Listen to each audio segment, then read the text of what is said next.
شریعت میں اس طرح کا کوئی چیز نہیں ہے۔ اللہ کے رسول صلی اللہ علیہ وسلم کے ساتھ ایک مرتبہ ایسا ہوا، آپ صلی اللہ علیہ وسلم جا رہے تھے، دلیل کس چیز کا دیتے ہیں؟ گلاب پھول کے ڈالنے کے بعد دلیل یہ دیتے ہیں کہ بھائی اس سے مردے کے عذاب میں تخفیف ہوتی ہے، حالانکہ کچھ نہیں ہوتی، اس لیے کہ آپ اندازہ لگائیے اللہ کے رسول صلی اللہ علیہ وسلم کا کیا عمل تھا۔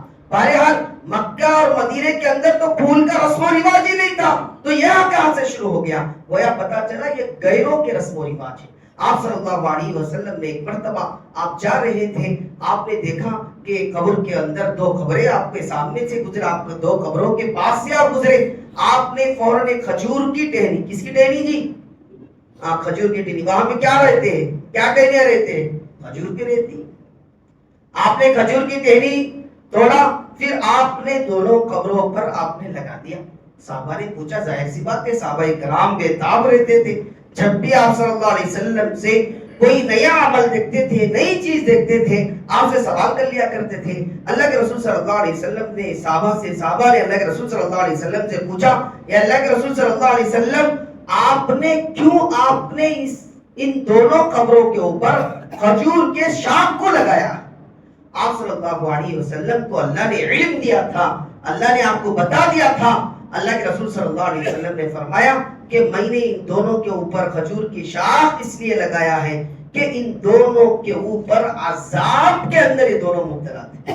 اللہ کے رسول صلی اللہ علیہ وسلم یہاں تک نہیں، آگے بھی فرمایا ان دونوں کو جو عذاب دیا جا رہا تھا، دونوں کے دو غلطیاں تھے، حالانکہ چھوٹے ہیں جسے تم چھوٹے سمجھتے ہو، لیکن اللہ نے ان دونوں کو ان چھوٹوں غلطیوں کی وجہ سے جو عذاب دے رہا تھا، یہ پریشان تھے، اسی لیے میں نے سوچا اس کھجور کے ٹہنی کو لگا دوں تاکہ ان کے عذاب کے اندر مجھے اللہ کے ذات سے پورا یقین ہے کہ جب تک یہ ٹہنی ہری بھری رہے گی، ان کے اندر ان کے دونوں کو عذاب قبر کے اندر جو عذاب ہو رہا ہے اس کے اندر تخفیف ہوگا۔ محترم سامعین، اللہ کے رسول صلی اللہ علیہ وسلم نے یہ فرمایا وہ دونوں بڑے گناہ نہیں تھے، بلکہ فرمایا پہلا عذاب قبر کے اندر جو آدمی کو عذاب دیا جا رہا تھا وہ اس لیے دیا جا رہا تھا، وہ چغل خوری کیا کرتا تھا۔ کیا کرتا تھا جی؟ چغل خوری سمجھتے ہیں نا میرے؟ چغل خوری کسے کہتے ہیں؟ یعنی ادھر کی بات ادھر، ادھر کی بات ادھر، تاکہ ان دونوں کے اندر فساد اور لڑائی اور جھگڑے پیدا ہو جائے، تاکہ ان دونوں کے دل ٹوٹ جائے، اسے چغل خوری کہتے ہیں۔ اللہ کے رسول صلی اللہ علیہ وسلم نے صاف طور پہ حدیث میں بھی فرمایا، لا يدخل الجنت قطات، کہ اللہ کے رسول صلی اللہ علیہ وسلم نے فرمایا چغل خور جنت ہی میں نہیں جائے گا۔ یا تو قبر کے عذاب کو اللہ نے دنیا میں دکھا دیا، چغل خور تو جنت ہی میں نہیں جائے گا۔ تو بہرحال دوسرا چیز آپ صلی اللہ علیہ وسلم نے دوسری چیز فرمایا، دوسرے آدمی کو جو قبر کے اندر جو عذاب دیا جا رہا تھا وہ پیشاب کے چھینٹوں سے نہیں بچتا تھا۔ وہ کیا کرتا تھا ہمیں دنیا میں؟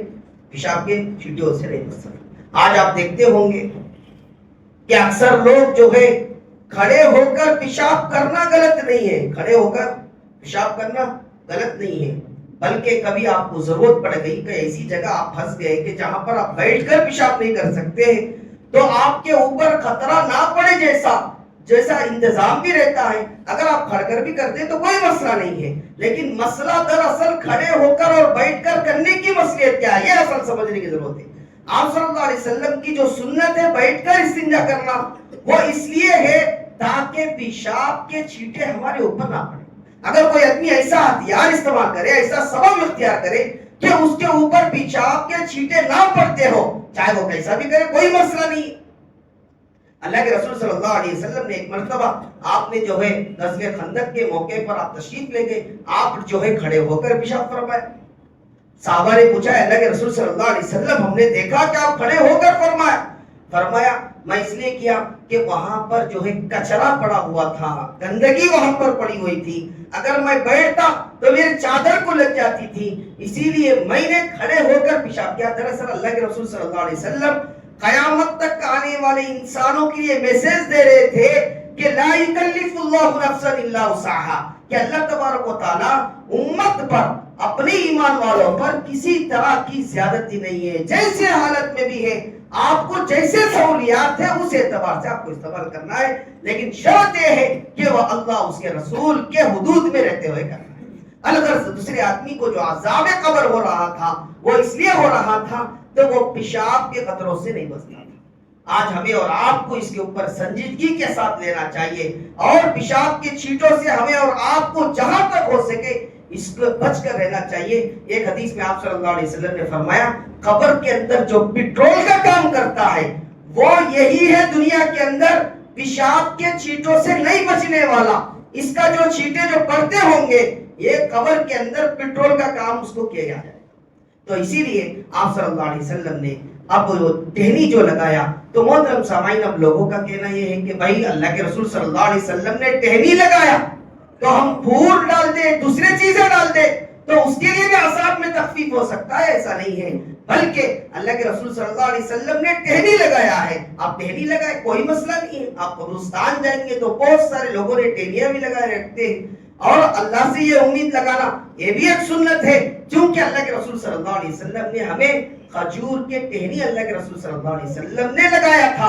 اس کی گنجائش ہے لیکن اس کے علاوہ پھول وغیرہ کی اس کی شریعت میں کوئی گنجائش نہیں ہے. یہ بدعات اور خرافات ہیں. بلکہ اللہ تبارک و تعالیٰ نے قرآن کریم میں فرمایا ان المبذرین کانوا اخوان الشیاطین.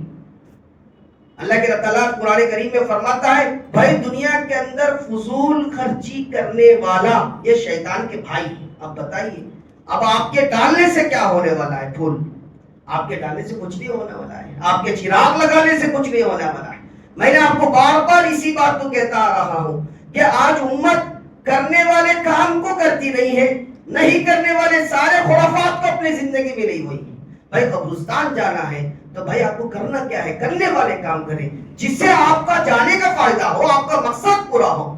آپ اس لیے جا رہے ہیں تاکہ آپ کے باپ ہو, آپ کے ماں ہو, آپ کے دادی ہو, دادا ہو, نانی ہو, نانا ہو, آپ کے بچے ہو, تاکہ ان کی مغفرت ہو جائے, اللہ ان کو قبر کے عذاب سے بچا لے.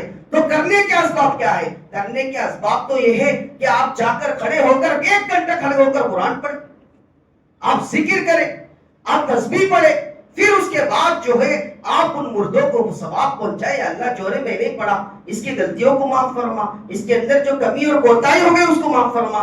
یا اللہ ایک چھوٹی موٹی میں نے جو پڑھا ہے آپ کے کلام کو اس کے ثواب کو ان مردوں کو پہنچا دیجئے. میرے والدین کی مغفرت فرما دے, میرے والدین کے قبر کو جنت کے باغوں میں سے ایک باغ بنا دے. اس طرح دعا کرنا چاہیے. تو غرض بہت سارے خرافات ہیں, ان سارے خرافات سے شب برات سے کوئی لینا دینا نہیں ہے. ان سارے چیزوں سے اور بہت سارے ہیں. بہرحال یہ چند چیزیں تھے آپ کے سامنے رکھا. اللہ سے دعا ہے اللہ رب العزت ان سارے خرافات سے ہماری حفاظت فرمائے.